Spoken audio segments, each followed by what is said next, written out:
members of the Diplomatic Corps, our valued media partners, colleagues and friends, good day.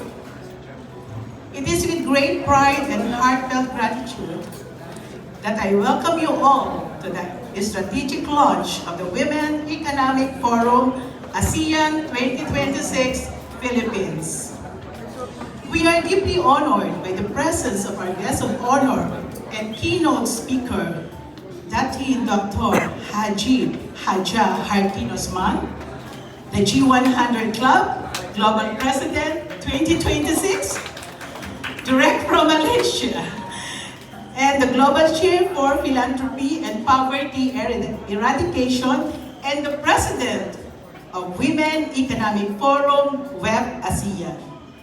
Her leadership in the global arena continues to inspire women across nations to lead with purpose, vision, and impact.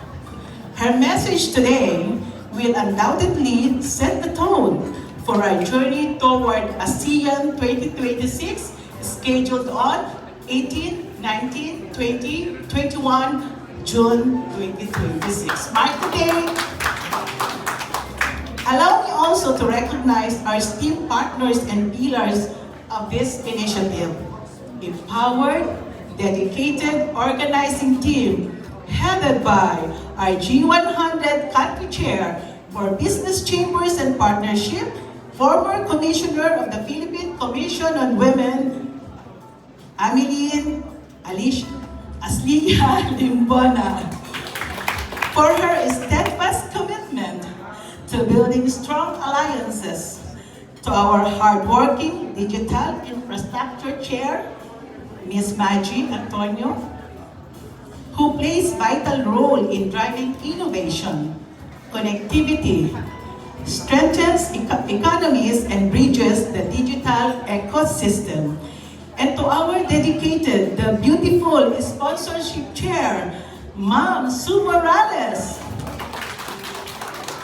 and her hardworking team, whose efforts have been instrumental in bringing this vision to life.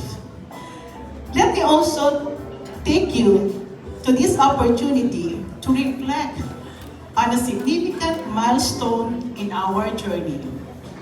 The official event launch, held on February 4, 2026 at the Great Eastern Hotel, and our dear Dr. Hartini was also there together with our ASEAN friends, was a resounding success.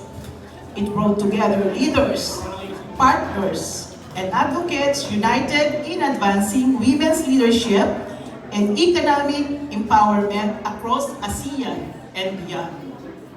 So this is a big task for all of us. Today's gathering here at Wyndham Hotel is a continuation on that momentum, a meaningful prelude to the main forum that will take place on, again, what's the dates? June 18 to 21, 2026. There is a trivia already. So again, I will repeat the dates every now and then.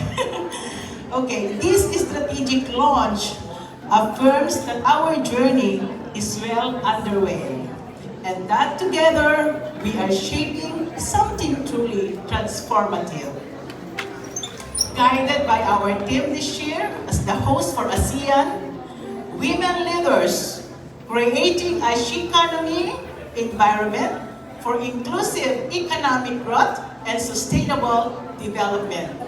And our guiding message, together we navigate the future. We reaffirm our collective commitment to empowering women as drivers of inclusive growth and sustainable development. We are especially grateful to our media partners who are here right now, whose role in amplifying our message is vital. Through your platforms, the vision of WEF ASEAN 2026 reaches wider audiences, inspiring more women and communities to take part in this movement. This strategic launch is more than a gathering. It is a call to action. It is where ideas are ignited, partners are strengthened, and our shared aspirations take clearer form. To our partners, thank you so much. Sponsors and stakeholders, thank you for your unwavering support. To our ASEAN neighbors and global friends, your presence reinforces the strength of our shared vision and unity. As we look ahead to June 2026, the dates again,